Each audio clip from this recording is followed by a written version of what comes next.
bersama Mem Iklima. Hari ini hari Sabtu tanggal 25 Juli 2020. Kesempatan kali ini kita akan mempelajari tentang pembelajaran keempat. Oke, lihat bukumu di halaman 28. Di sana ada beberapa tari. Yang pertama itu tari merah, yang kedua tari piring, yang ketiga tari pecah. Tahu nggak anak-anak Mem tarian ini berasal dari daerah mana? Nah, kita jawab sama-sama ya anak-anak.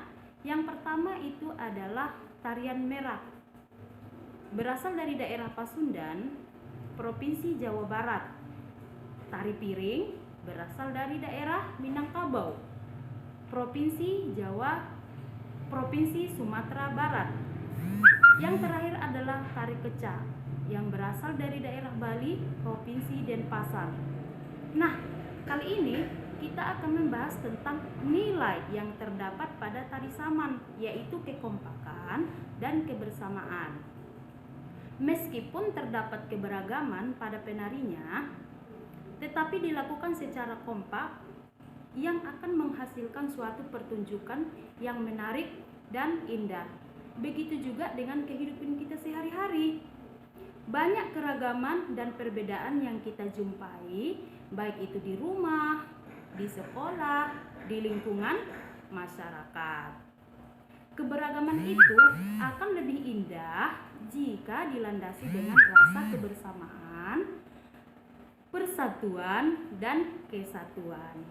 Nah, sekarang ada pertanyaan Mem. Tahu nggak yang disebut dengan persatuan dan kesatuan itu? Nah, contohnya ini.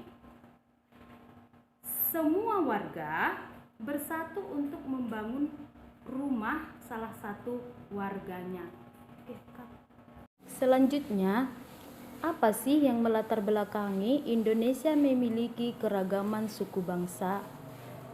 Nah, yang melatar belakanginya adalah karena nenek moyang Indonesia berasal dari daerah Yunan, Cina Selatan. Nah, untuk lebih jelasnya, baca Nenek Moyang Bangsa Indonesia halaman 31 sampai 32 ya anak-anak Mem. Nah, macam-macam suku atau ras bangsa Indonesia. Nah, suku itu bisa disebut dengan ras. Yang pertama adalah suku bangsa Negrito. Suku bangsa Negrito adalah gelombang migrasi penduduk yang pertama. Ciri fisiknya adalah kulitnya hitam, berambut keriting, tubuh pendek. Ras ini berasal dari benua Asia yang menetap di Papua. Suku atau ras yang kedua adalah bangsa Weddoid. Nah, bangsa Weddoid ini merupakan gelombang migrasi penduduk yang kedua. Ciri fisiknya adalah kulit hitam, rambut keriting, tubuhnya sedang. Suku ini berasal dari India Selatan. Mereka mendiami Kepulauan Maluku, Nusa Tenggara Timur. Orang ini tinggal di Jambi. Oke, ras yang ketiga adalah suku Melayu. Suku Melayu ini terbagi dua. Yang pertama Proto Melayu atau yang kita kenal dengan Melayu tua. Yang kedua adalah Deutero Melayu yang kita kenal dengan Melayu muda. Proto Melayu ini atau Melayu tua, kelompok ini datang dari Tionghoa, bagian selatan Yunani. Suku yang termasuk ke dalam ras ini adalah suku Batak, suku Toraja, dan Dayak. Jadi, kalau anak-anak Mem sukunya Batak, Toraja atau Dayak, berarti anak Mem termasuk golongan Proto Melayu atau Melayu tua. Yang kedua, Deutero Melayu atau yang kita kenal dengan Melayu muda. Kelompok ini datang ke Indonesia melalui Semenanjung Melayu, Madura, Jawa, Bali. Ras Melayu muda ini memiliki warna kulit yang sama dengan Proto Melayu atau Melayu tua.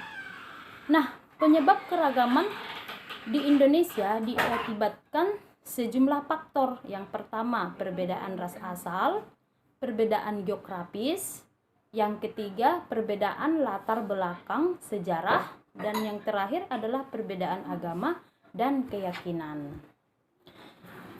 Dari sini, keberagaman ini di Indonesia lebih kurang dari 300 kelompok suku bangsa. Dari keragaman itu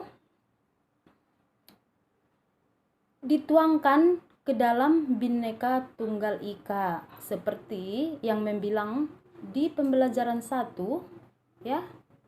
Nah, untuk itu suku-suku di Indonesia harus kita terima dan tidak boleh mengejek, mencela, dan menghina suku lain.